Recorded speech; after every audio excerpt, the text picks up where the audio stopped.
start with the candidates. Who would like to start? Introducing themselves. I'll start. Thanks everybody for showing up. My name is Wally Weld, and I'm running for commissioner in District 3. I'm a lifelong Republican. Part of my ideas are limited government, personal responsibility, and as few taxes as we can get away with. I think the government entities are plentiful, and we've got a bunch of people, doing a bunch of things and not doing a bunch of things. So I think the increase in a county government should be limited. Personal responsibility is huge with me, always has been. Thank you for taking the personal responsibility of being here to see who we are, judge for yourselves who to put that check mark on. Obviously, I would hope it would be me.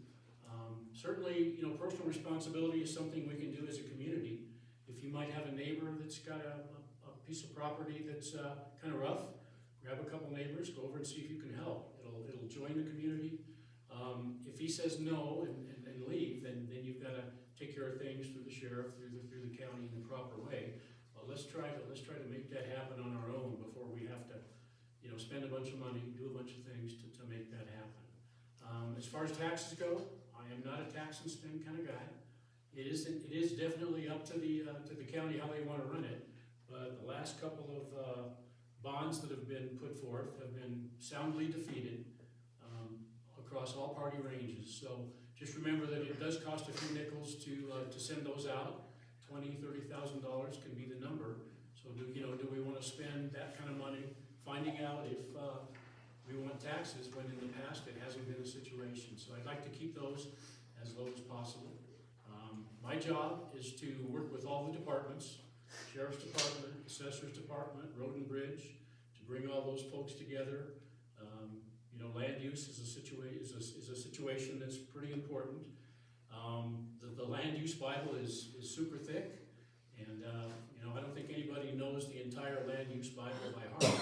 So it's something we use as a tool when we're going in front of issues to decide yes or no, whether it's beneficial or not beneficial, that kind of thing. So that's basically a duty of a commissioner. Also, the budget is extremely important. I've developed budgets from the ground up as an exploration geology tech with Union Pacific Railroads Mining Corporation. So you just don't tack another 50 or 60 million onto a budget.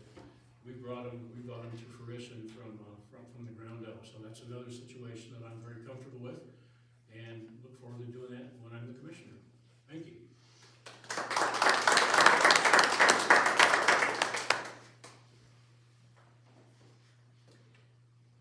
We've always had Mel and Amy go first. Oh, that's right. And then chopped liver over. Yes, that's right. Sorry, you weren't there Thursday night. Sorry about that. Anyways, I'm running for county commissioner, and Who are you? Assessor. I don't know. I'm not commissioner. Okay, I'm gonna start over. This is my wife, Cindy. She's running for assessor. I've been working on his campaign so much that sometimes I get thrown into that. So I am running for county assessor.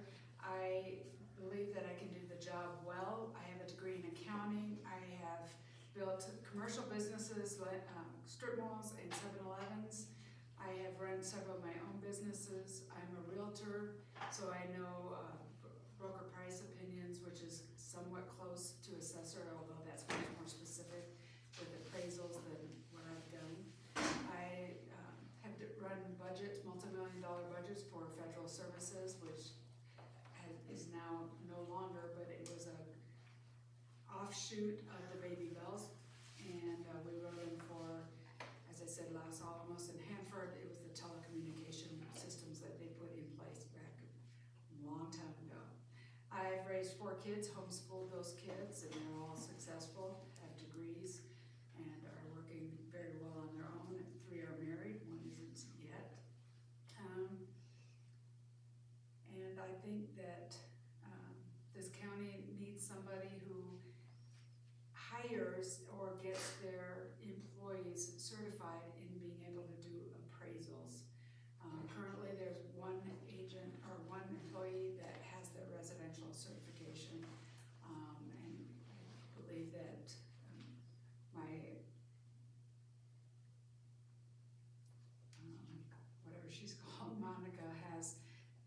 just recently gotten it after 7 years.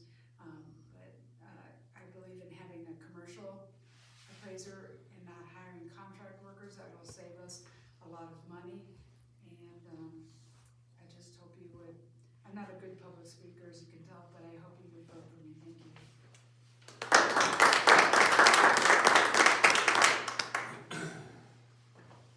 Well, my name is Emmett Sisek, and I'm running for your Park County Sheriff this year. A little bit about myself. I've been in law enforcement for the last 24 years. I worked myself all the way from the patrol officer, field training officer, sergeant, ultimately to chief of police. 4 years ago, I was playing with the idea of retiring when current sheriff from Summit County approached me and asked me to come work for him. I'm currently operations sergeant at the Summit County Sheriff's Office, and it's the best part of my career, being on the street, building the team, and making sure we take care of our community. My goal as your Park County Sheriff, well, actually my goals, are going to be recruitment and retention. Recruitment and retention is very important because we want to keep those people here. We want to take care of our biggest asset here. Those are our deputies. They're working for us. All right? They're working for you, for the community. The next thing is going to be fiscal responsibility, and that's a big question here in Park County. It's a challenge. I love that wall. It says here, challenges are opportunity to grow. Every challenge brings an opportunity, and I'm going to bring solution even when it comes to the budget. Currently, we are experiencing low pay. The county is 2,200 square miles. Part of that is to increase the pay and provide you guys with a 24/7 coverage here in Park County. And I'm open for any questions. If you have any, I'm here. Please utilize question box and just ask whatever you want. The other thing I'm going to focus on is mental health, which is a big problem right now in the entire state of Colorado. It's been a problem for years, and in law enforcement we've been dealing with that like we have answer for everything.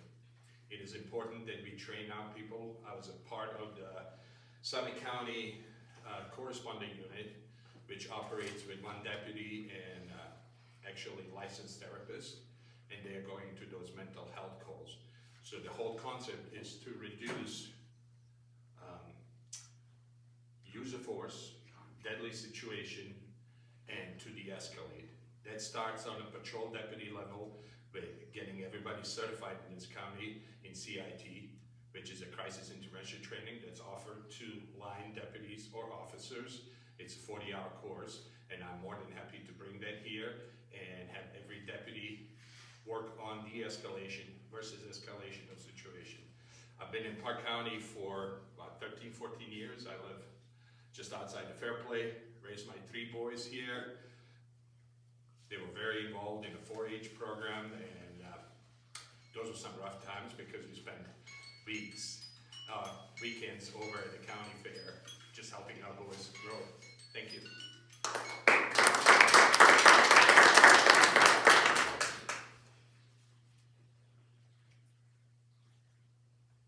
Good afternoon. My name is Steve Spodiak, and I'm running for sheriff here in Park County. Thank you all for being here today. And even though I don't see many committee members, I'd like to thank the Park County Republican Central Committee for putting this event together for today. So a little bit about myself. First of all, I'm a husband, and my wife and I are approaching our 20-year wedding anniversary next month. I'm a father of 2 boys. Both of them are teenagers. Both of them are going to be in high school next year, so that's exciting. I'm a coach. I coach basketball, and I've coached baseball. I'm a Colorado native. I was born in Englewood, Colorado, and I've lived here my whole life. And I've been in and around Park County for almost all of my life. I'm a graduate of Platte Canyon High School over in Bailey. I've also graduated from Adams State University, which is down in the San Luis Valley. I have 2 degrees from there, 1 in history and 1 in sociology. I have a master's certificate from the University of Virginia, and I've graduated the FBI National Academy. And for those of you that don't know what that is, it's a 10-week program that's put on at the FBI Academy in Quantico, Virginia. It's a very lengthy and difficult selection process, and one of the most amazing opportunities for anyone in law enforcement, and only about 1% of law enforcement officers worldwide have the opportunity to attend that class. Currently, I'm your undersheriff. I've been in that role for the last 7.5 years here in Park County. I have 22 years of law enforcement experience, and 14 of those years have been here in Park County, where I've worked in or directly supervised every aspect of the sheriff's office. I started as a as a detention deputy, promoted to a patrol deputy. I worked as a detective. I'm now the undersheriff. I've directly overseen our investigations division and our animal control division. So that's a little bit about my experience. Something else, I've been registered as a Republican here in Park County since 2006, so that's 20 years. And I also believe in fiscal responsibility, personal rights, and personal accountability. So you're here today. I'd like to thank you for that, and I want you to know that I am ready to be your sheriff today, right now. I'm ready to be your sheriff tomorrow, and I'm ready to be your sheriff come the beginning of 2027. Thank you.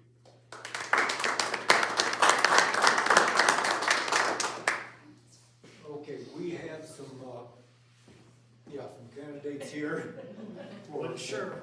Are running unopposed, but there will probably be a Democrat run against them, so if we can introduce ourselves.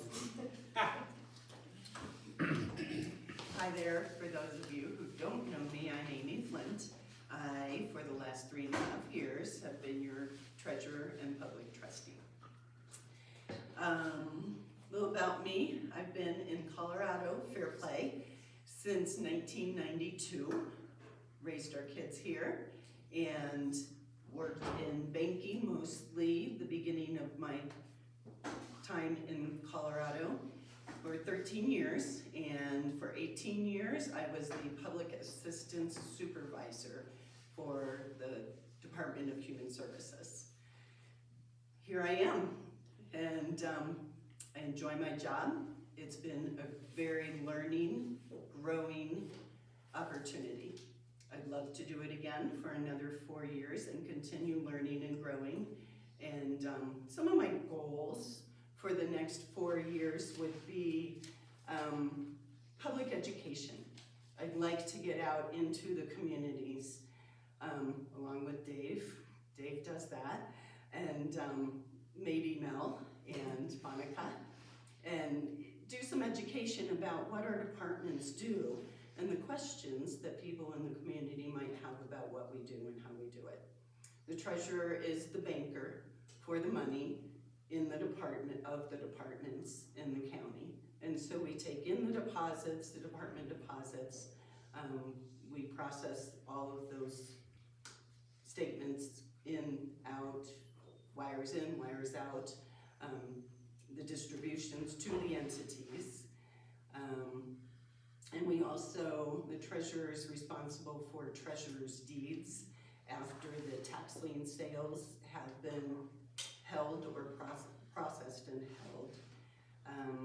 The public trustee, a lot of people don't even know what the public trustee is. And the public trustee is in charge of processing foreclosures that lenders, attorneys bring to us. So we're responsible for those. And those have been growing over the last few years. We've been pretty busy. And then the treasurer releases of deeds of trust. So when somebody pays off their mortgage, we release those deeds of trust, make sure everything's in order before those get recorded. So that's in a nutshell, me and what we do. If you have any questions, I'm glad to answer them. I'm an open book. And I'd appreciate your support for the general election. Thank you very much.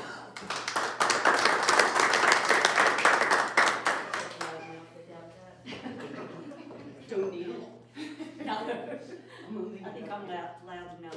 Hi, I am Mel Castle. I am your clerk and recorder, and I have been since October 22. A little about me. I moved to Ulmer with my husband in 1990. I was on the town board for 7 years, and I started working at the county in 2008 in the clerk and recorder's office.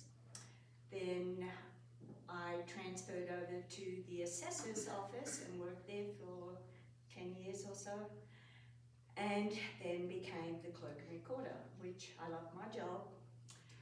It has motor vehicle. I'm sure you've all registered a vehicle with us, and sometimes there's lines out the door. It gets busy. We have recording. We record documents that Annie stands up, and documents that all of you bring in: deeds, marriage licenses, marriage certificates, death certificates. There's a multitude of documents. Last of all, there's elections. Not last of all, but I've been working on preparing for this primary election for the last 2 months. I'm a little nervous because I'm on the ballot and I have to hand in my key code, so I won't be participating, and I'll be watching by camera, which makes me nervous, but anyway, everything will go well. I'm also the clerk to the county commissioners. I take their minutes, and I also process liquor licenses. I would love your support for the next 4 years, and I appreciate the support that I've had over the last almost 4 years. Thank you.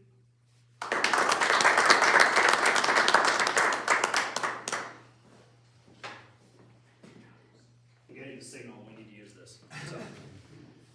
Well, good afternoon, thanks for coming out. I think I know most people in the room. For those of you who don't know me, I've been your county coroner for now 16 years. And as I say every single time that I run for county coroner, my #1 description and job is dad. And if this job ever interferes with being dad, then I'll send it down the road. My children come first. So I'm a father of 4. I've been in Park County my entire life. I am the scoutmaster for the only scout troop in Park County, which is based in Bailey. I spend a lot of time with my kids and their activities because they're only young once. As far as coroner, I've been in this a long time, but I've been in emergency services longer. 23 years now I've been in emergency services right here in Park County, working fire, EMS, and now the coroner's office.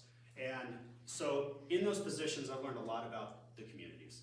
I've gotten to know people in every corner of the county, and I often say Park County is 5 worlds jammed into one, because we really are 5 very different communities. So to come out in Guffey and talk to people in Guffey is very different than talking to people in Bailey. They have different backgrounds, different places they work, different places they socialize and stuff, because we are such a big, numerous county that different parts of this county are tied to other communities outside the county. So it's a lot of things we've learned about the people, and it makes us connect with the public a lot.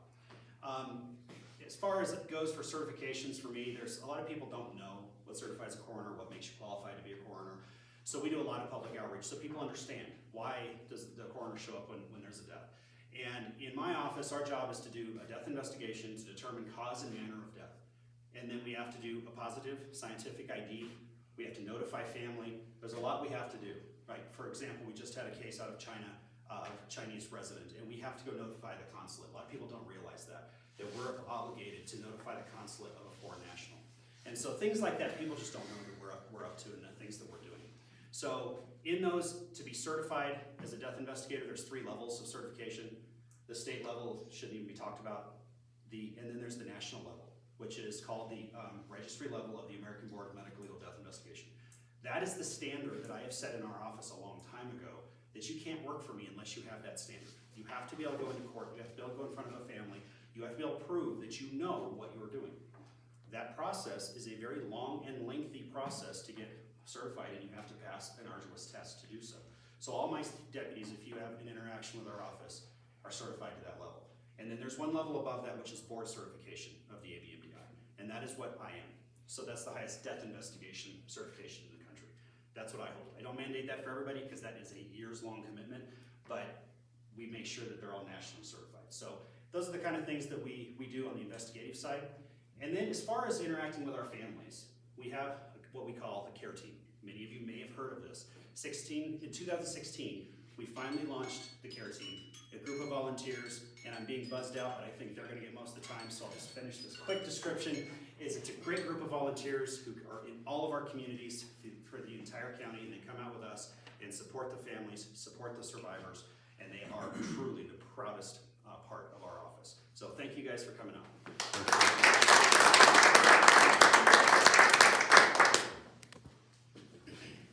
Okay, we will go with questions. First question is for each one of the candidates. And, you probably ain't gonna need 2 minutes to answer this. I hope you don't need 2 minutes to answer this. When did you register to be a Republican? Hi again, I'm Steve Spodiak. I answered that in my introduction. I registered to be a Republican. I don't remember exactly what month. I believe it was the fall of 2006 here in Park County. I registered first as a Republican when I became a U.S. citizen in 2012, and then I left the party as an unaffiliated and re-registered again in August of last year.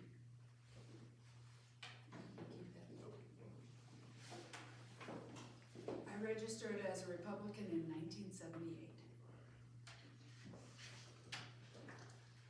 I voted for a guy by the name of Richard Nixon, and I've been a Republican since then. So, 72, 3, 4? 1972. My better half says 72. That's 54 years. Thank you. I was born in 72. I graduated high school in 72. Easy math then, right?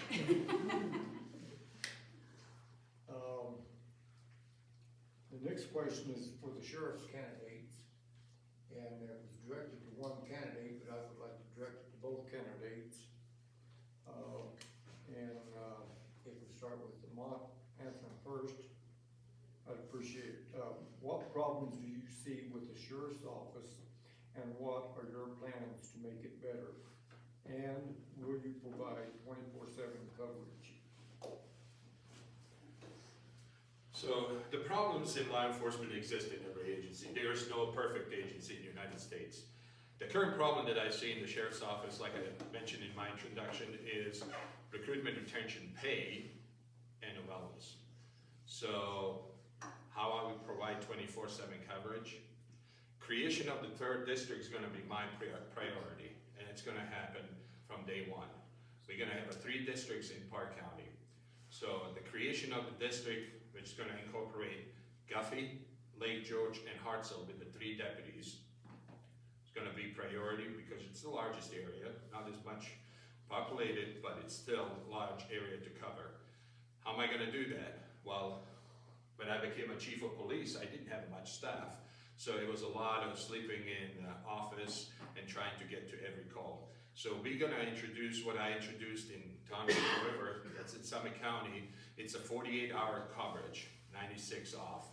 So those deputies are going to be stationed, one's going to be stationed in Lake George, one's going to be stationed in Hartselle, one's going to be stationed in Guffey. Those are the deputies that are going to be working primarily those areas. The reason behind it, it's kind of, we have a fire chief here. You know how long it takes you guys to get dressed? Usually somewhere between 7 and 10 minutes. I think that response is going to be acceptable versus if you have to get somebody from Fairplay here or you're getting somebody from Bailey, depending on who's working and when they're working. So that coverage would be affecting the entire county, and District 2 and District 3 is going to be Fairplay and Bailey, and they're going to have the same concept. We're going to go ABC shift, Chief, you know what I'm talking about, and that would give us the coverage from the day one to address issues that we have in the community. And those deputies are going to be working those areas so they become familiar faces. They're not some distant figures. They're going to learn who they work for, and that's for you guys. Thank you.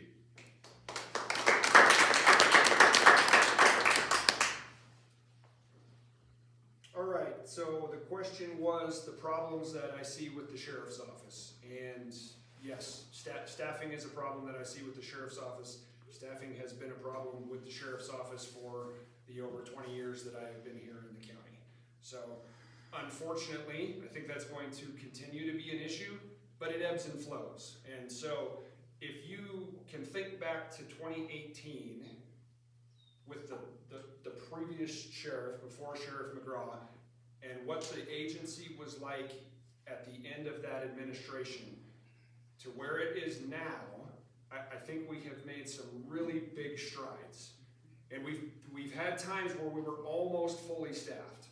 Almost fully staffed. We've been fully staffed in some of the divisions pretty regularly, but it's always been difficult here in Park County, and we know it's expensive to live here, so it's hard to work here with the types of wages that the county pays. And the other elected officers here, I think, can attest to that as well. It's not just the sheriff's office that has this issue.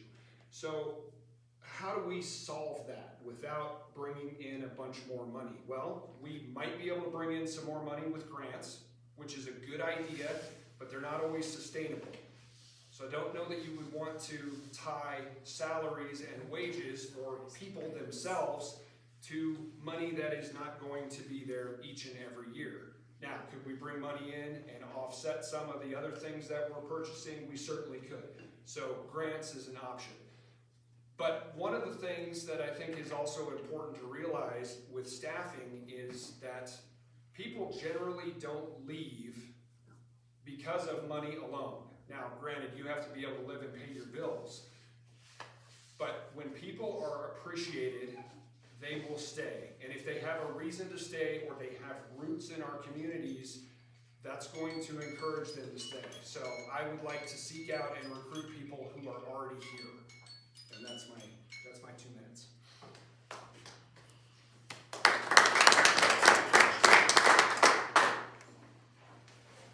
So when you talk about the grants are there to fill those gaps in your budget. Law enforcement community, especially in the South Park area, Bailey area, consists of a lot of law enforcement officers like me who work on the other side. Most of those people I have trained, most of those people I would recruit. I want them who are living here to work for this community. Thank you. Since I get another shot now, I can answer the second part of that question, or try to, which I believe was 24-hour coverage. So I think we got to look at the data really and seriously, and I don't know that everybody would agree with that, but if you look at the calls for service that we currently have between the hours of 2:30 in the morning and 6:30 in the morning, they are very, very few and far between. Now, that increases as we come into spring, summer, and early fall because our population increases with the transient folks that come into the county, and I don't mean like homeless people when I say that. I mean the people that are coming here to recreate, they're bringing their dollars with them, but they're also utilizing our public lands and our services. So, does it always make sense to have 24-hour coverage? Can anybody in this room raise their hand and say that they've worked a midnight shift for the Park County Sheriff's Office in January? I have, and unfortunately for the most part, I was bored out of my mind. So, if we're going to talk about 24-hour coverage, I think it needs to be statistically driven and justified.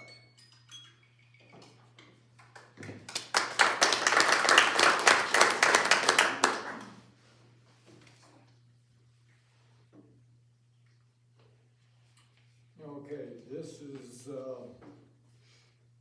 actually this question is going to be for Steve.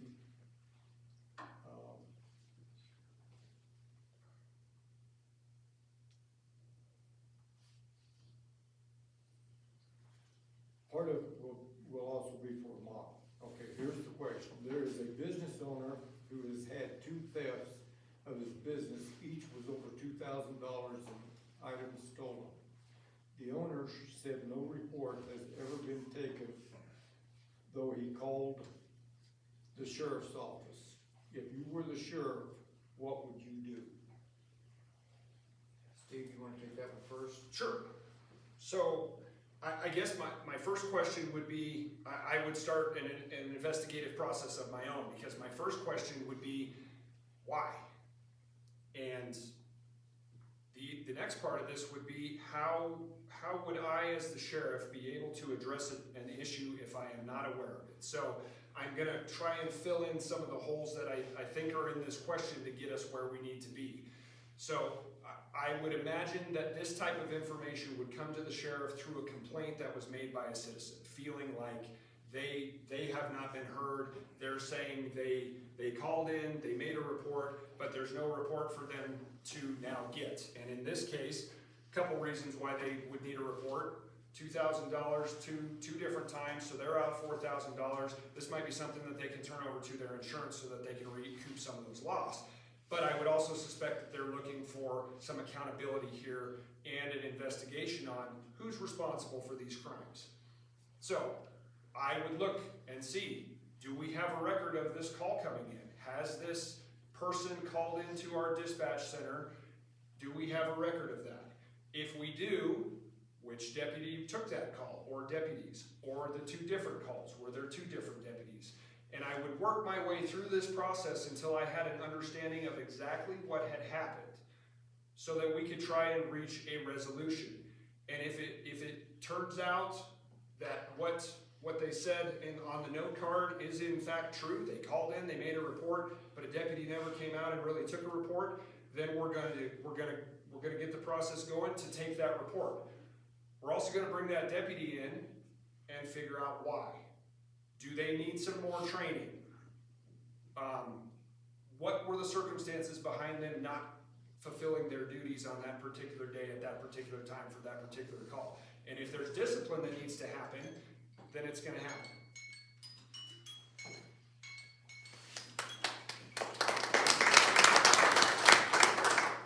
Well, we're talking about the theft report. The easiest way to fix this is for deputy to respond in person. So every call should be answered in person before we start looking into internal investigation, accountability and everything. Accountability comes every day. We put those deputies on the street, and last I checked, as a sheriff, chief of police, you're giving them an ID that says you're to enforce the laws, you carry a gun, name it. Theft reports are usually something that we do phase 2 of the training, about 16-week training program. So they're pretty easy to take. I don't think the issue here is what we would do. Issue is why are we not responding in person to those calls? The most important thing is a personal contact with our community. Personal contact comes through the field interviews. And for you that are not aware what field interview is, it's basically initial questioning to determine the course of investigation. Sometimes they're easy to solve, sometimes they're really complex cases. So to solve that issue, to begin with, we need deputies to respond. There is no excuse if we have deputies on the road, they're not responding. If they're involved in a critical incident or they are saving somebody's life, I can say that. But even after we are done with the critical incident, we can still put that call in the queue and say, I'm gonna be busy on this call, tell the RP, reporting party, I'm gonna have extended ETA, and as soon as I'm done what I'm doing, I'm gonna drive to that address and take that report. So that's what my take on it. Thank you.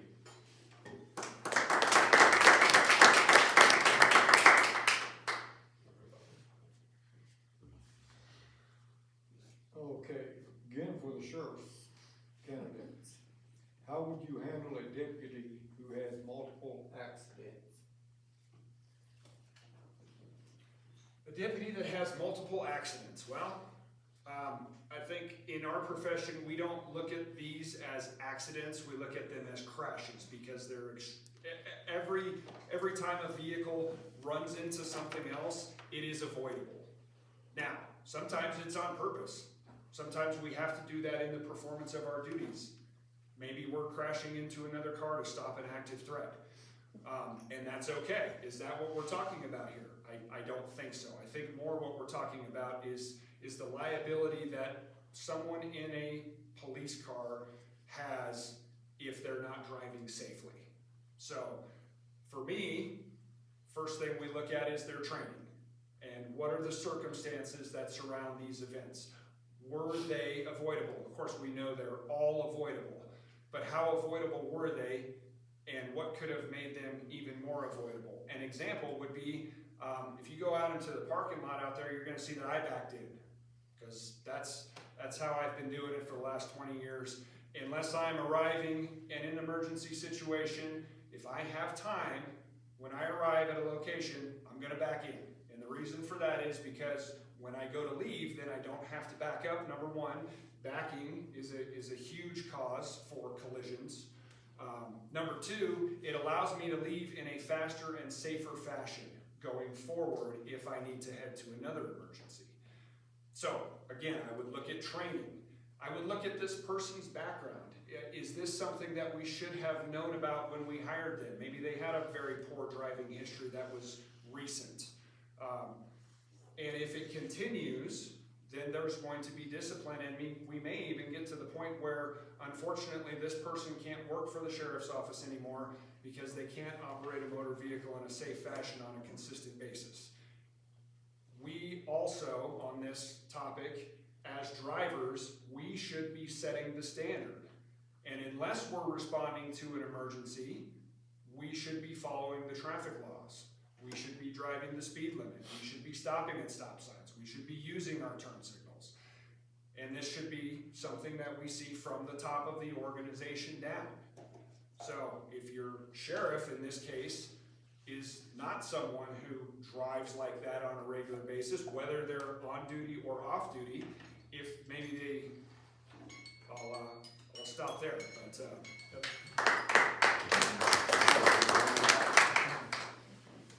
Being in law enforcement for the last 24 years, I've seen a lot of accidents. Some are justified, and like Steve said, they're crashes. Some are justified, some are not. If I have a deputy that crashed a car 7 times, then we have an issue. Part of our training is driving, and that includes defensive driving as well. So your policy and procedure should be clear on how you're going to respond to emergent call, how you're going to respond to the routine call, and how do you drive with due regard to other pedestrians on the road, other motor vehicles on the road, to include the wildlife. We have a big wildlife population here in Park County. So, with that being said, I can see justifiable crashes, and I've seen them, and I'm just gonna kind of back up a little bit. We were responding to a hot call the other night, and it was a legit call, involved weapons. One of our deputies was driving way too fast through residential area, got on I-70, lost control of the vehicle, and the first thing I'm gonna tell you, thank God, he's still with us, and he's not injured, which is good, but even with that, nice thing about law enforcement agencies right now, we have a dash cam, so I was able to review the dash cam and determine that there's a violation of the policy, and I don't care how much we like each other, our job is to reduce liability for sheriff's office and for the residents that we serve, because ultimately, you're the one paying the taxes, and that's what's gonna cost you more because your insurance rates are going up. So that deputy got a write-up. He has to present a defensive driving class to everybody in the office and take full responsibility for what he has done wrong. But we need to investigate every accident or crash seriously. I see the needs to drive fast, but as long as you have a clear policy, you're covered by that policy, we can avoid those accidents. Thank you.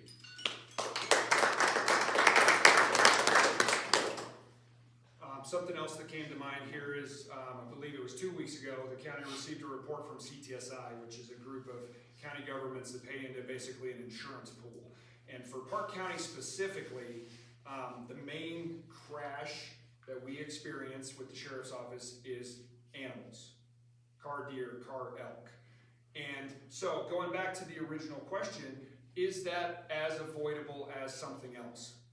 Probably not. So you may take that into consideration. If you have someone who's been working nights for years, when wildlife is out more, they're going to be more prone to come across animals in the performance of their duties. So if that person has maybe one more crash than somebody who works during the daytime and they backed into 3 phone poles, I think we're looking at a little bit different situation, and these all need to be dealt with differently. Now the other thing is when they are involved in a crash, and hopefully it's not a serious crash, but that creates another emergency. And one of the things that we try to train our deputies from day one is if you can't get there or don't get there, you can't help. Don't be part of the problem, you need to be part of the solution. And if you never get there, you can't be part of the solution. I'm kind of add to my earlier statement. I've been driving over the pass for the last 12, 14 years, Highway 9, and we live off of 285. I can tell you any given time when the elk is going to be by the road, when they're going to cross the road. So that comes to knowing your jurisdiction, knowing where you work, knowing what the wildlife does if it's cold and we're expecting big storm. They're going to come to low elevation, so you should slow down. You should be aware of what you're doing.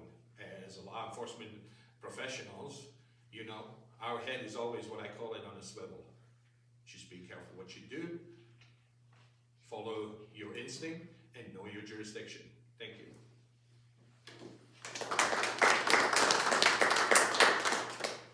Okay, we're doing a good job picking on the sheriff candidates today. If or when you are elected, will you pledge to avoid any illegal actions, federal, state, or county? Can you repeat that question again? Yeah, and I'm gonna repeat it, and then I'm gonna modify it to my way of thinking. If or when you are elected, will you pledge to avoid any illegal action, federal, state, or county? I'm gonna modify it to, you take it the way you want. If or when you are elected, will you pledge to avoid or not uphold any illegal laws, federal, state, or county? By illegal, I mean unconstitutional. That is against the Constitution.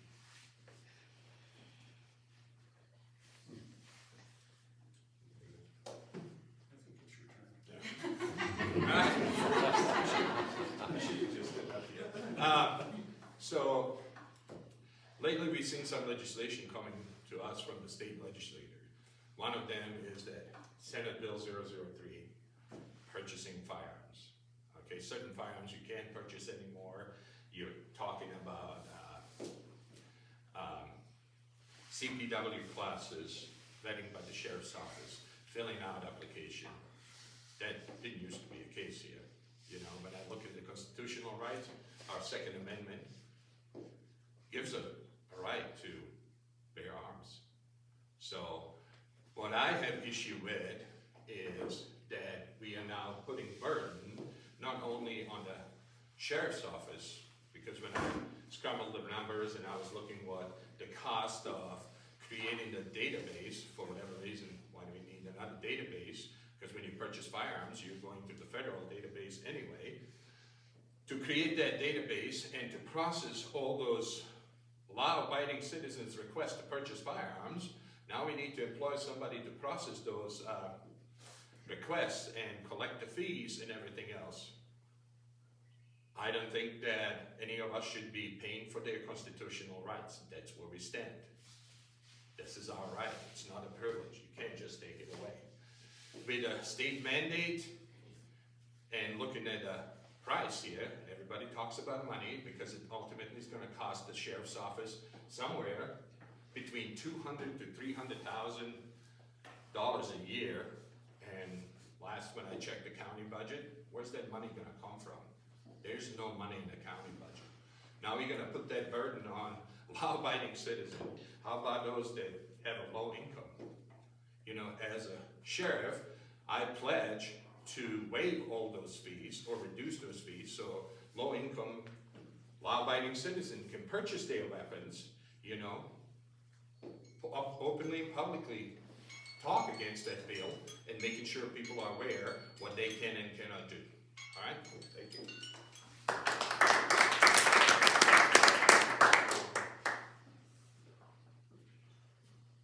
Will I pledge to avoid any and all illegal actions? Well, absolutely. As law enforcement officers and peace officers in the state of Colorado, we take an oath. Number one, to the Constitution of the United States of America, and number two, to the Constitution of the state of Colorado. Now, we might have some conflicting things there when you're looking at federal and state laws. But another part of the question, I think, Dave, when you kind of modified it, is you said, will you uphold illegal laws?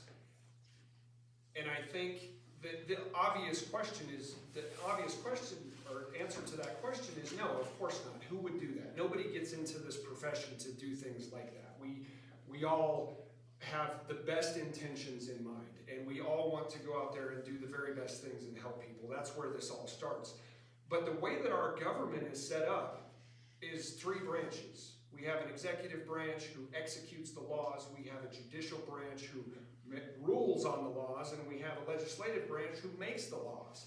And so if you're asking if the head person of the executive branch is going to make the determination whether a law is legal or not, that steps way outside of the structure of government that this country was founded upon.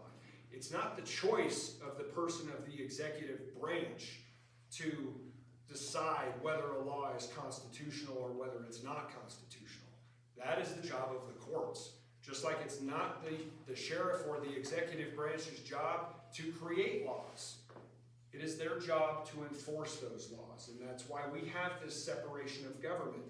And what I think you were kind of getting in the neighborhood of is the constitutional sheriff movement in this country. And while that sounds great, what that really means, if you look at the roots of the constitutional sheriff movement, is sheriffs who believe that they are the supreme being in their county and they don't have to listen to any other branches of government. And I personally don't support that because that's not how our nation was founded.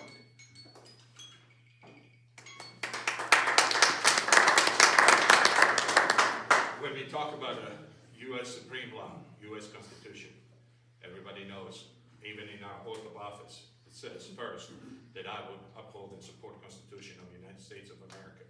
We cannot forget that. There is a state legislature that's coming up. We may agree and disagree on how we're going to approach that, but educating public not only on their Second Amendment rights, but your First Amendment rights, Third, Fourth, that's what we are balancing every day, search and seizure, making sure that our employees, our deputies, know those rights and don't violate your rights. That's what I stand for, and that's what we will enforce. Thank you.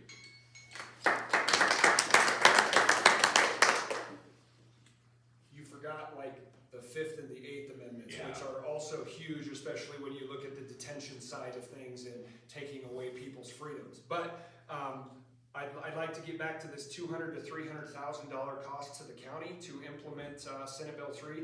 I think that's absolutely false. The county is not going to be required to create a database.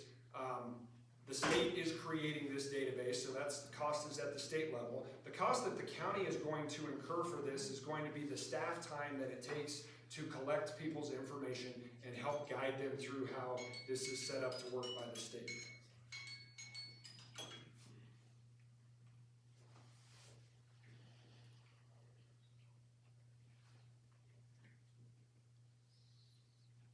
Okay, again, for the sheriff's candidates. I'm gonna have to make up one for someone. Anyway, for sheriff's candidates, would you consider a minimum contract for our deputies that we pay schooling for so they don't bail early?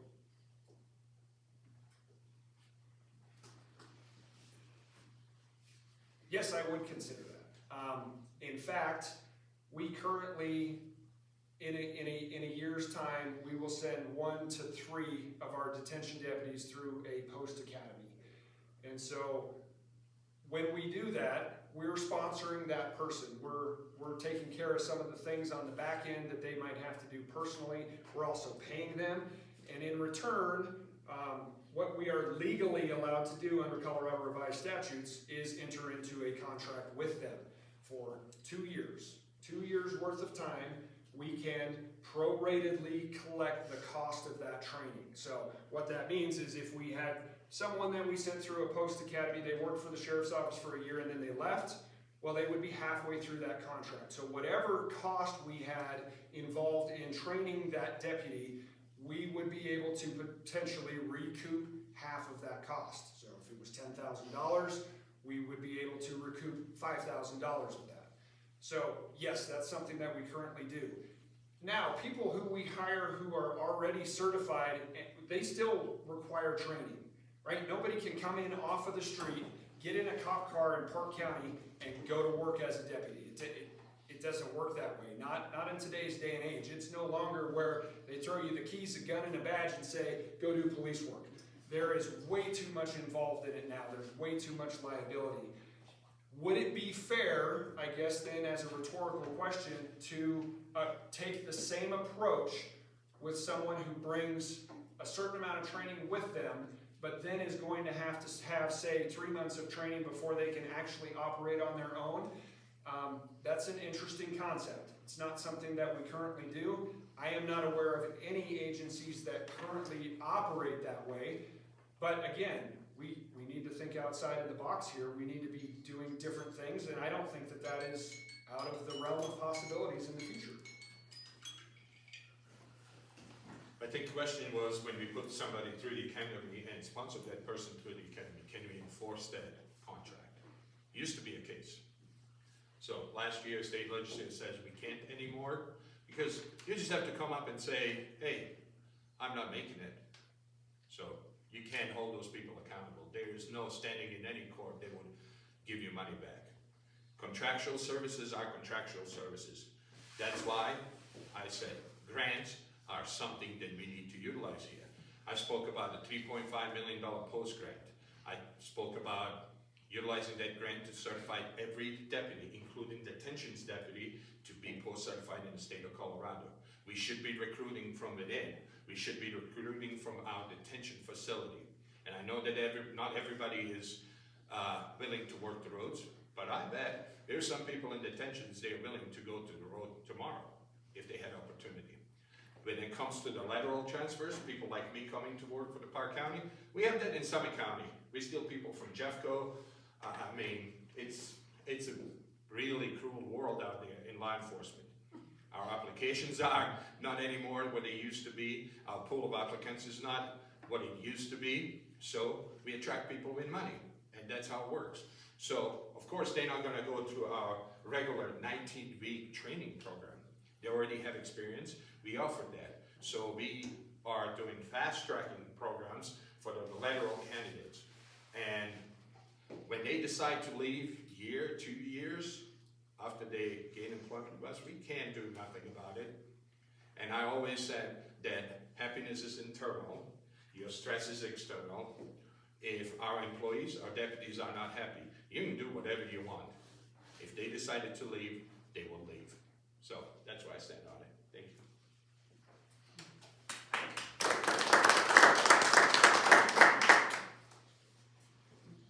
Okay, next question is for Steve. I should have run for sheriff. Pardon? I should have run for sheriff. Yeah. And I'm gonna hit you with a question, yeah. Ahmet has been transparent and said who his undersheriff will be. Who are you wanting as your undersheriff? That's a great question, and I'm not going to answer it for you, and here's why. First of all, statute says that once a sheriff is elected and takes office, they shall appoint an undersheriff. So you could probably interpret that a bunch of different ways, but most of my career has been based on what the law says. And I'm pretty good at reading it, I'm pretty good at understanding it, and I'm also really good at explaining it to other people, which I think is very important. But there's other reasons why I'm not going to tell you who my undersheriff might be. And I'll take my position right now as I stand here in front of you as an undersheriff to explain that, you know what, at the beginning of July, I might be looking for a job. That's a very real possibility, and I'm the only person up here that can say that. My job is on the line with this election. But the flip side of that is I become a very marketable person for somebody who's looking for someone in that role. And the same thing could be happening in departments all across the state. And I think, you know, if you look at what is required of an undersheriff, it has to be the right person. It has to be the right person for that time and the department and where it needs to go from where it's at when the sheriff takes over to move the mission forward. And I don't know that you can look at it a year ahead of time and say, yep, that's the right person. So that's another reason why I'm not willing to share that information with you. And it's not because I'm not being transparent. You all are not electing an undersheriff. As Colorado Revised Statute says, undersheriffs are appointed by the sheriff. You are electing the sheriff, and that's why I'm running as Steve Spodiak, because that is the person that you're electing. None of these other officers are being asked who's their chief deputy going to be. Mel? Amy? Dave? Have you been asked that?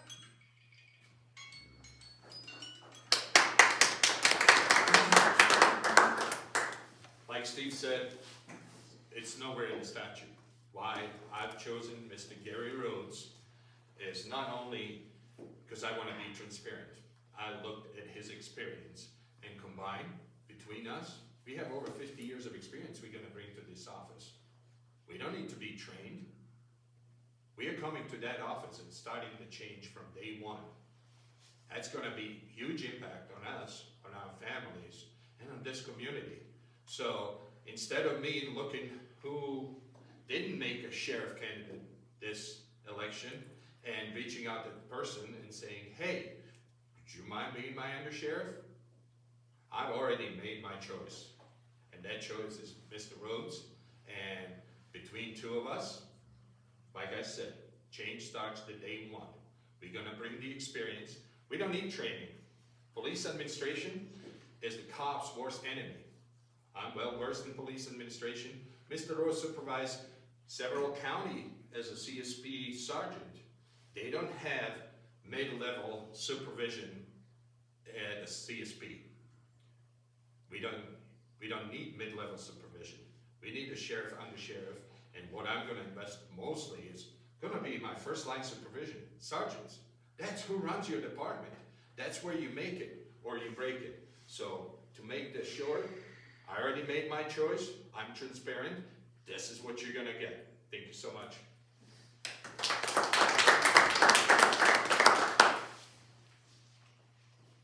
How much time do I get on this one, Dave?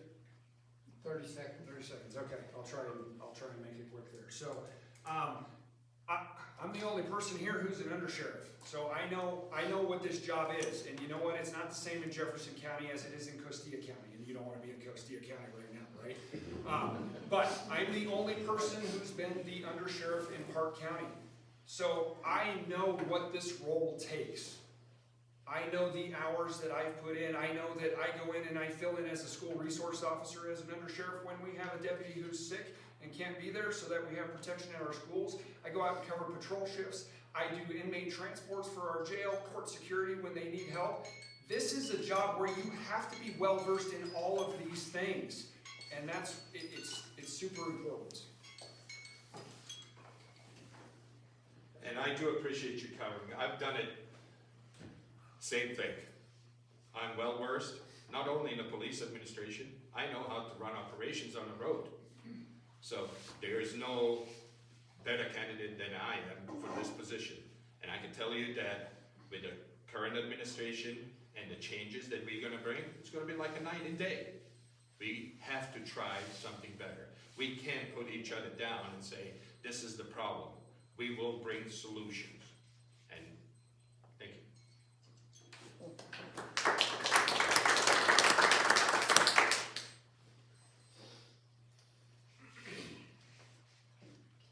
Okay, Cindy, this one's for you.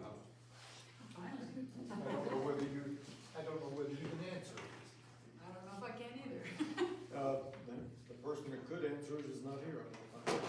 Why has there been a 30% turnover in the county assayor's office? Well, I have talked to several of the people that have left the current assessment office and talked to them about why they have left. I know of at least 4 people why they have left. And I don't want to disclose their names or anything like that. They have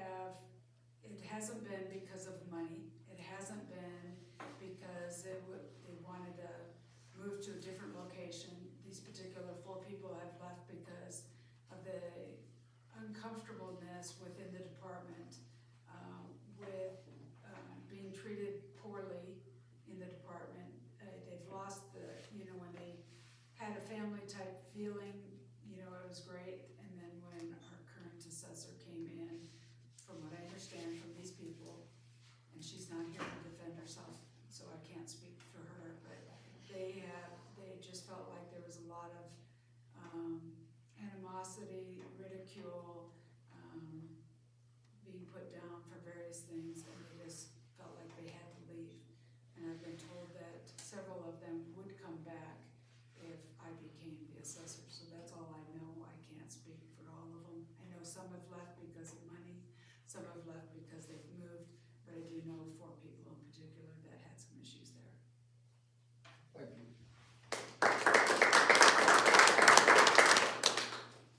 Okay, and for Wiley, what, if you are elected as a commissioner, what is your stance on personal property rights and, land use regulations in terms of personal property? You bet. Okay, land use regulations, that's a 500-page book that I'm gonna keep close to the, every chair I sit on in the house, including the chair in the little room, because there's so many things going on, but land use regulations, it's a situation where, for example, let's say you have somebody that's got 15 acres and they want to run a glamping situation where people bring their campers in and they camp. How do you make sure they take care of the land that they're using, don't abuse it, and play that against their right to do that? That's a huge scenario across the county, and it's something that the current commissioners are dealing with. We've got even more serious situations where the land they're using is maybe not for legal purposes. How do we take care of that? It's a tough nut to crack. But what you do is you play it against the benefits versus the positives and the negatives. Ben Franklin did the Ben Franklin scenario, pluses and minuses. You have to list all the pluses and minuses, and then sometimes you have to go to the legal scenario to try to enforce that kind of stuff. It's a very difficult situation for everybody. It's something I'm willing to tackle, but it has to do with the benefit of the county in general. And if the benefits outweigh the negatives, then you respond accordingly. If the negatives outweigh the positives, you have to respond in a fashion that's best for the most people in the county. That's a real quick and simple answer. There's each individual case. It can be something as simple as somebody wanting to increase their driveway to turn a truck around. Well, that's a little different than a 50-room hotel that encompasses information from the sheriff. Can the sheriff cover that situation? Information from the assessor? Are we going to get enough money to validate that project? So it's a real tough question, but I'm looking forward to dealing with those issues. Thank you.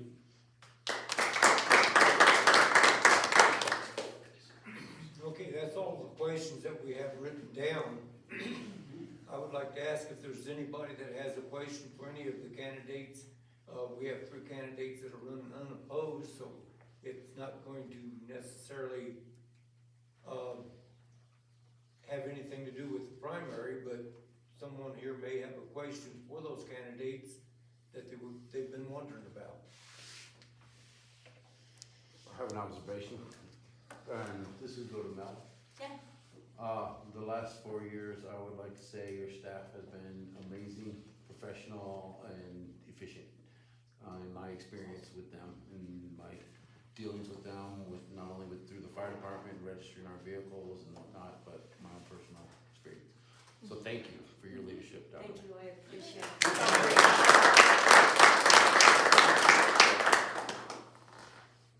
Anybody else got any Well, I've questions? got questions. Go ahead. Always got questions. So, how can you use your positions to increase our party, our GOP, our local GOP, recruit younger people, get them involved, reaching out throughout the community, get more people. I made a phone call to some friends here in Guffey to invite them to join us today. They said no. The party's run us off. That one hurts. That one does hurt. So what do we do together? Increase our Republican presence in the community, bring more people together, be more inviting. So that's kind of for everybody. Thanks, Phil. I think that's a great question, and I think it piggybacks off of how involved are you in our communities to begin with? Because that's where you have to start if you want to build something and you want to bring people in and bring them to you. So, like I said when I opened, I coach, but I do a lot of other volunteer stuff with youth in our communities, and I think something interesting that I'm seeing with kids that are coming up through middle school, through high school age right now, is there's really starting to be a conservative swing that we didn't have 5 years ago. And so I think now is the time, but we have to do it in the right way. We have to do it like mentors. We have to do it like leaders and coaches, and not be argumentative and abrasive and, pounding our fist on the table that our way is the only way. This is the only way that it can be. We need to be a little bit more open-minded so that we can bring more people that are like-minded together and be supportive of one another instead of tearing one another down. And I think what the people were talking about that you spoke with in Guffey here about our party right now is exactly that. We have had a recent history of tearing each other down. And it's whatever I can say about Ahmed to get a leg up. And I don't believe in that, and hopefully you haven't got that impression from me today. I am not about putting other people down. I'm about doing things through my own merit and not by someone else's faults or lack or anything like that. And I think that's really what the Republican Party needs, is we need people who are involved with younger people, who can bring them into our values and keep things growing so that we can start to take this state back. Well, let's start with the county, because it's slowly turning purple also. So let's start with the county, then the state, and heck, then we can conquer the world from there.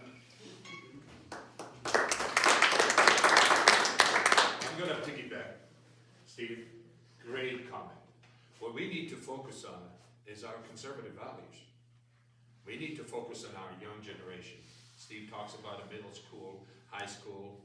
Well, they finish high school, they're still young adults. Most of the time they don't even know what they're going to do with their lives. Showing them guidance, starting young Republicans in Park County, that's what we need. We need to keep those kids occupied. We need to get them out of the rooms playing those big games. Let's organize as a party, shooting club. Have him go down to Jefferson Coma Range or anywhere else on National Forest. We can have a shooting clubs, we can shoot trap, we can have fun. That's what we need to do. We need to lead by example. I mean, we're all old farts. We're getting out of this political stuff. We are failing to address gap with our young generation. And that's what I will be working on it. Having that, waking up that interest with a young generation and making sure, like Steve said, we can mentor and we can lead them to the right decision. Right, thank you. I agree with both those gentlemen. I've umpired high school baseball in Park County for 30 years. I've refereed high school football in Park County for about 26, 27 years. And you're right, there's been a shift. 20, 30 years ago, things were going really well. And there was a period of time where, that philosophy drifted away. But I agree with Steve and Ahmed, it's coming back. So what I see now is I actually see coaches, Coach Gary, when they want to come talk to me, they realize that if they'll just come talk to me, it's a whole lot better than, jumping out of the dugout, coming and hollering, going crazy. I put up the stop sign, they don't stop, so what do I have to do? I have to relieve them of their duties And I see that when I train young umpires every year. I've been doing that for 16, 17 years. And we're getting more kids coming back that want to be trained as an umpire. And they understand that it's not just somebody in charge who can throw people out. It's a situation where, you know, it's a craft, it's a job, and, you know, it's the best seat in the house, but you gotta stand, right? But, so they end up understanding that side of the game, if you will. And, I think they become better people for it. Whether they're Republicans or Democrats, I'm not sure, but, you know, as an official, I can help almost just as much as a coach does by the way I treat those guys and gals in a ball game or a football game. So I think it's getting better. I hope so. I'm not going to give up. Every once in a while, we'll get 4 or 5 kids that join the high school group, and then kind of a real quick sad story. A gentleman that I brought up from day one, he passed away 6 weeks ago. And I had him scheduled to take over the training of those classes I was talking about.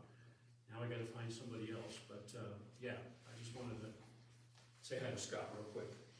Thank you. Any more questions? I'll answer it. I'm the old guy in the room. Four terms, 16 years. I've been through, I believe I was counting it up, 8 party chairs in Park County in those 16 years. I have seen the horrendous, the better, the ugly, the everything, you name it. And what I've seen every single time is we are a creature of habit, and we see someone young walk in the room, we run at them, we throw it, that they need to be the young Republican representative, and that's what they need to do, and then we immediately say, forget you, now let's go back to fighting amongst ourselves. I really hate you because you didn't like that bylaw. This has gone on for 16 years. So when you're talking about people being burned, we need to be able to sit in that room and say, you and I don't agree 100%. Let's agree on what we do, work through the rest, and bring it to where people, parents, do you know how many single young parents are in that room at a committee meeting? You wanna know? You wanna take a guess? Usually it's 1, sometimes 2. We've gotta be able to have parents come into that room with their children who are in middle school or high school and observe and hear the dialect and hear what the party's trying to do to better our country and our government. I used to be able to do that. I won't do it now. That's the sad truth. And as soon as you say you don't agree with it, you're in trouble. And so I'm probably in trouble now. But we need to be able to say that we don't agree on everything. We are still human beings. We are not lockstep. But I go back to when Donald Trump first run and everybody was like, oh, I don't like that guy. I'm not voting for him. And I was like, well, did you figure out how much you agree with him? Just because you don't want to have a beer with the guy. And there was a test at the time, right? And it was like, you could go in and take a test on policy issues and see how much you agreed with him versus how much you agreed with Hillary Clinton. So I took that test. I was just curious. And I agreed with Donald Trump 90% of the time. And I agreed with Hillary Clinton 16% of the time. So who was I going to vote for? Which side was I going to go to? And who was I going to associate with? And that's okay. Just because him and I didn't see eye to eye on 100%, only 90%, we could get along and I could vote for him and we could pull together and we didn't have to be angry about it. So that's what the kind of thing we need to do more in the party.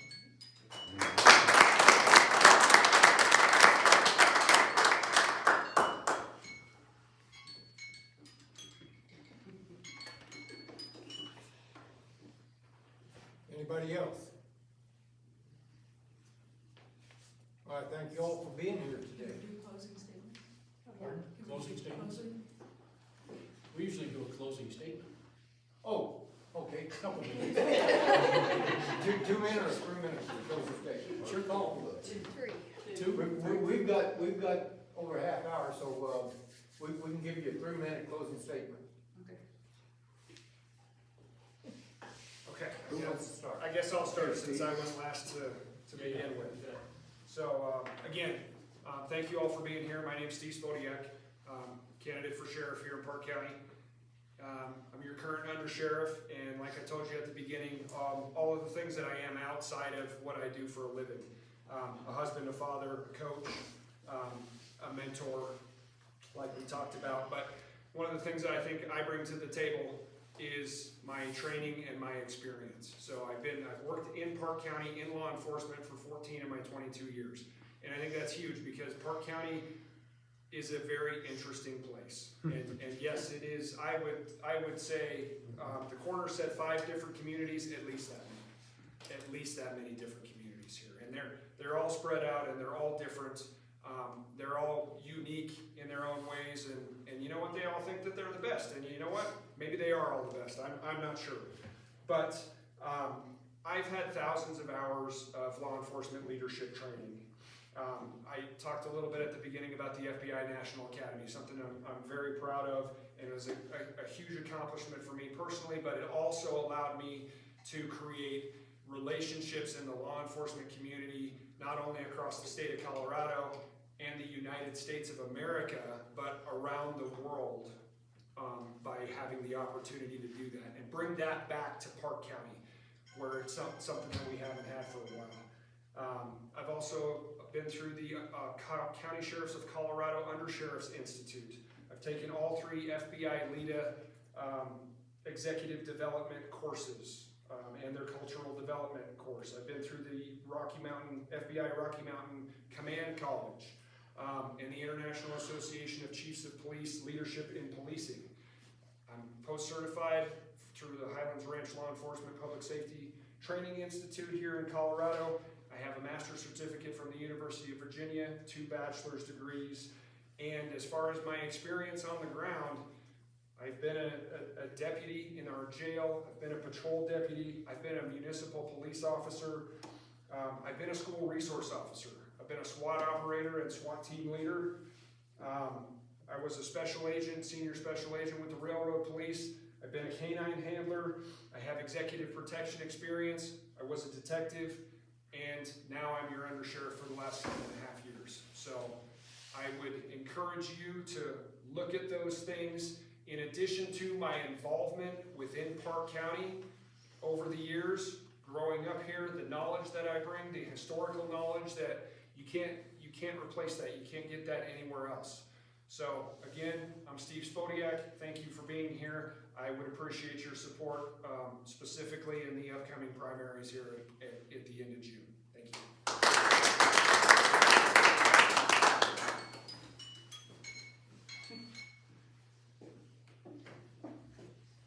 So when you look at the law enforcement, we've been to almost every same school, Rocky Mountain, FBI Command College. I got FBI leader.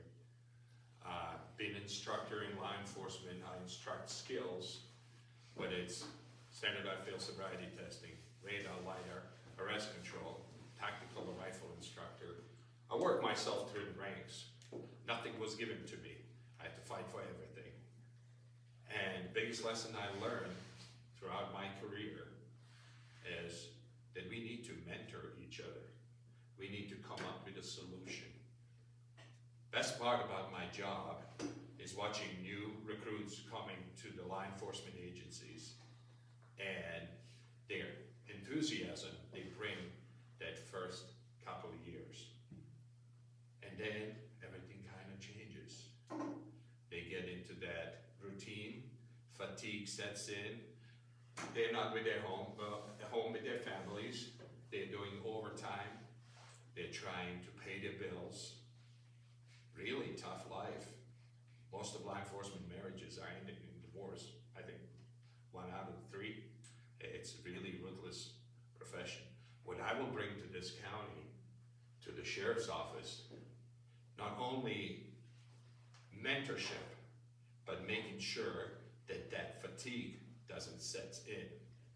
Making sure that deputies and everybody who works for the sheriff's office, they have enough time for their families.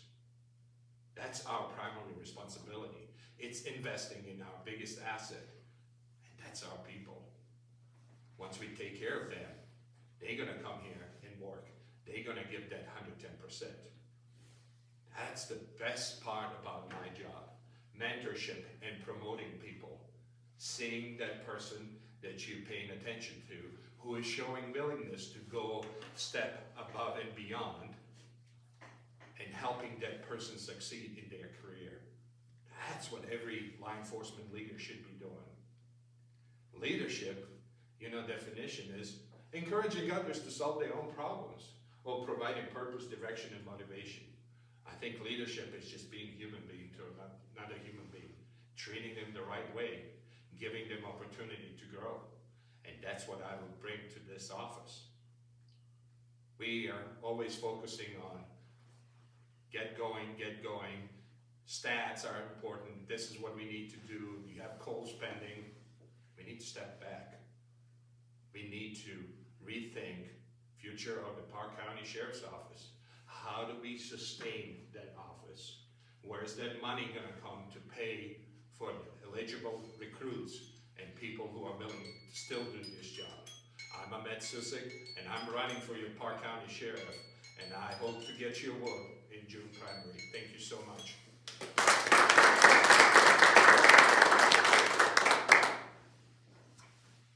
Again, I'm Cindy and I'm running for county assessor.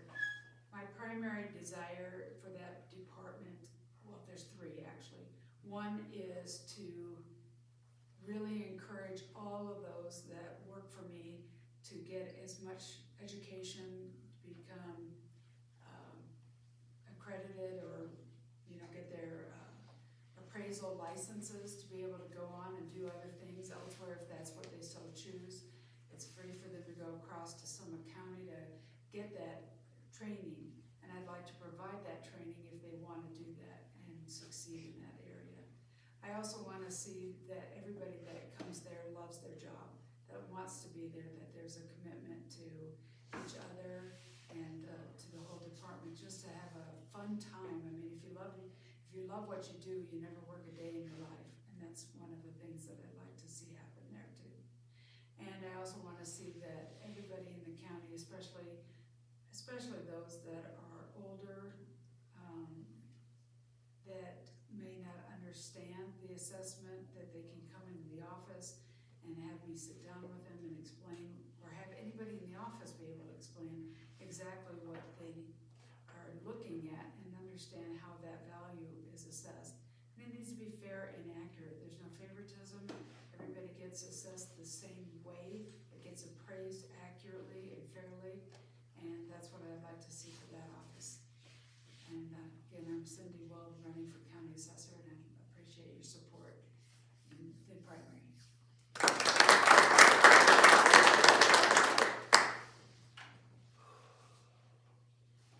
So 250 years ago, we had a bunch of guys and gals get together and put together this country.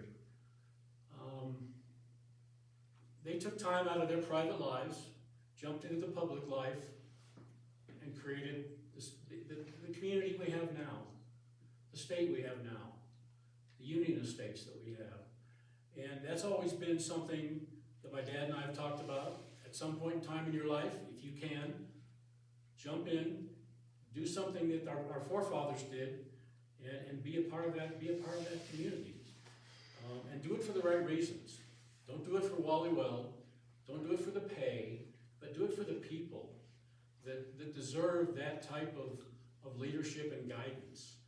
And I really would love to do that. It's something that's been in my heart for a long time. It's something that I think I can do. This is the best country, the best state, and the best county that I've ever lived in. And I would love to spend the next 4 years, 8 years, if you'll have me, doing just that for you guys. It's a passion that I have, and I believe I can make a difference. I'm Wally Weld, and I would love your vote the last day of June. Thank you very much.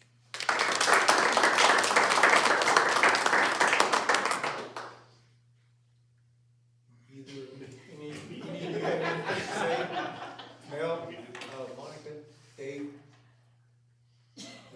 Okay, that should wrap it up. Thank you all for being here. Thank you all for taking the time to come down. Thank you very much. No.